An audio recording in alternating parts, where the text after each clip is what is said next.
ఆంధ్రప్రదేశ్లో ఇవాళ నామినేషన్లు కూడా ప్రారంభమయ్యాయి. అఫ్కోర్స్ మనకి తెలుగు రాష్ట్రాల్లో మనం 4వ విడతలో ఉన్నాం కాబట్టి నోటిఫికేషన్ స్టార్ట్ అయింది, నామినేషన్లు స్టార్ట్ అయ్యాయి. అయితే ఆంధ్రప్రదేశ్లో అసెంబ్లీ ఎన్నికలు కూడా ఉన్నాయి, తెలంగాణలో లేవు. కానీ ఆంధ్రప్రదేశ్లో లోక్సభ ఎన్నికలతో పాటు అసెంబ్లీ ఎన్నికలు కూడా ఉన్నాయి.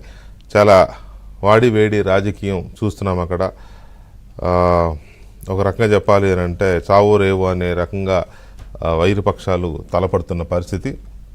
తెలుగుదేశం, బీజేపీ, జనసేన కూటమి కట్టి పోరాడుతుంటే వైసీపీ ఒంటరిగా తీవ్ర వ్యతిరేకత మధ్య వైసీపీ మళ్ళీ అధికారంలోకి రావాలని జగన్మోహన్ రెడ్డి గారు శతవిధాల తహతహలాడుతున్న పరిస్థితి.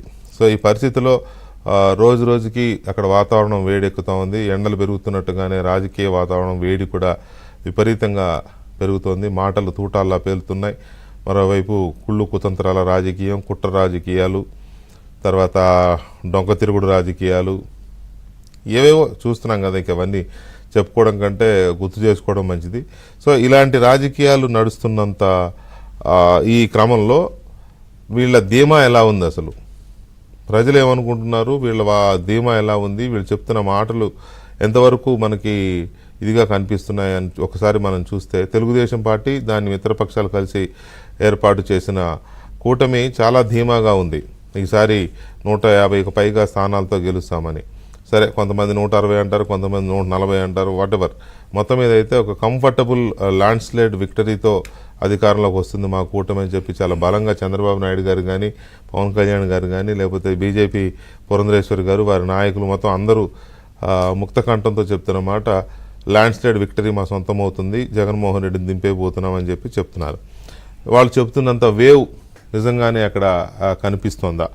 రాష్ట్రం నలుమూలలా ఆ వేవ్ ఉందా? ఒకవేళ కనిపిస్తే, వీళ్ళు చెప్తున్నంత వేవ్ కనిపిస్తే రాష్ట్రం నలుమూలలా ఆ వేవ్ ఉందా? ఒకవేళ లేకపోతే ఎక్కడెక్కడ బలహీనంగా ఉంది అనేది ఒక పెద్ద చర్చ ఇప్పుడు నడుస్తుంది. సరే, ఇప్పుడు సర్వేలు, ఎగ్జిట్ పోల్స్ ఇటువంటి ఇవ్వడానికి వీలేదు. ఎన్నికల కమిషన్ ఇచ్చిన దాని ప్రకారం ఈ సెఫాలజిస్టులు కానీ వీళ్ళు కానీ ఎలాంటి సర్వేలు ఇవ్వడానికి లేదు. కానీ ఎక్కడెక్కడ వీళ్ళు బలహీనంగా ఉన్నారు, ఎక్కడెక్కడ బలపడ్డారు బాగా. ఎందుకంటే గడిచిన ఎన్నికల్లో 2019 ఎన్నికల్లో వైసీపీ కొన్ని జిల్లాలను స్వీప్ చేసి పడేసింది. ఉదాహరణకు చెప్పాలంటే విజయనగరం కానీ, నెల్లూరు కానీ, కడప కానీ తుడిచిపెట్టేసింది. కర్నూలు, చిత్తూరు అంటే ఒకటి వచ్చింది, కుప్పం వచ్చింది అనుకోండి. సో ఈ రకంగా తుడిచిపెట్టేసిన ఈ సందర్భంలో ఈసారి ఎక్కడెక్కడ బలపడుతోంది? విజయనగరంలో స్వీప్ చేసింది వైసీపీ 2019లో. మరి ఈసారి విజయనగరంలో సిచ్యువేషన్ ఎలా ఉంది? ఉత్తరాంధ్రలో పరిస్థితి ఎలా ఉంది? ఉత్తరాంధ్రలో కూడా తెలుగుదేశం పార్టీ చాలా బలహీనమైన ఇదిగా ఉంది. వైజాగ్లో ఒక 4 సీట్లు మినహాయిస్తే, అక్కడక్కడ 1-2 సీట్లు మినహాయిస్తే ఇంకెక్కడా కూడా ఏమీ లేని పరిస్థితి. సో ఈసారి పరిస్థితి అంతకు భిన్నంగా ఉంటే తప్ప మరి వీళ్ళు చెప్తున్న ల్యాండ్ స్లైడ్ విక్టరీ అనేది సాధ్యం కాదు. 140 వచ్చినా, 150 వచ్చినా, 160 వచ్చినా ఈ జిల్లాలన్నీ, ఈ ప్రాంతాలన్నింటిలోనూ బ్రహ్మాండమైన విజయాలు వస్తే తప్ప, వీళ్ళ అభ్యర్థులు గెలిస్తే తప్ప మరి అంత విజయం సాధ్యం కాదు. మరి నిజంగా అలాంటి సిచ్యువేషన్ ఉందా అనేది ఒక ఆస్పెక్ట్. ఒకవేళ ఉంటే ఏ అంశాలు దానికి తోడ్పడుతున్నాయి, ఏ అంశాలు వీళ్ళ అంచనాలకి బలాన్ని ఇస్తున్నాయి అనేది ఒక అంశం. రెండోది, విపరీతమైన వ్యతిరేకత రాజకీయ పార్టీలు ఆరోపించిన అసలు కళ్ళకు కనబడుతోంది ప్రభుత్వం మీద. విపరీతమైన వ్యతిరేకత అన్ని రకాలుగా.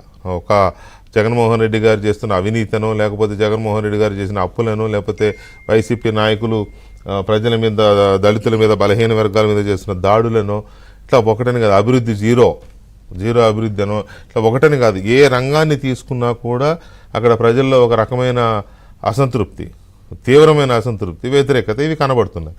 ఇంత తీవ్రమైన అసంతృప్తి, వ్యతిరేకత కనబడుతున్నా కూడా జగన్మోహన్ రెడ్డి గారు అధికారం మనదే, 175 వస్తాయి అనే మాట మాట్లాడుతున్నారంటే అది మరి ఓటమి తెలుసు కూడా పైకి బింకంగా ప్రదర్శిస్తున్నారా? ఎందుకంటే రాజకీయ పార్టీలు ఎప్పుడు చివరి నిమిషం వరకు అలాగే ఉండాలి కూడా, తప్పేం లేదు అందులో. కానీ ఇంతటి వ్యతిరేకతలోనూ 100% సీట్లు కైవసం చేసుకుంటామనే మాటలు మాట్లాడుతున్నారు అంటే ఆ బింకం ఎంతవరకు ప్రజలు దాన్ని నమ్ముతారు? ఎందుకంటే ఏదో కొద్ది గొప్ప కొంత నటిస్తున్నారంటే కొంత నమ్మడానికి అవకాశం ఉంటుంది. అసలు పూర్తిగా వాతావరణమే వ్యతిరేకంగా ఉన్న నేపథ్యంలో ప్రజలు దాన్ని ఎంతవరకు నమ్మే అవకాశం ఉంది అనేది ఇంపార్టెంట్గా మనం చూడాల్సిన అవసరం ఉంది. ప్రత్యేకించి కోస్తా జిల్లాల్లో కూడా ఈసారి కృష్ణా, గుంటూరు, నెల్లూరు, ప్రకాశం ఈ 4 జిల్లాలో ఎలా ఉండబోతోంది.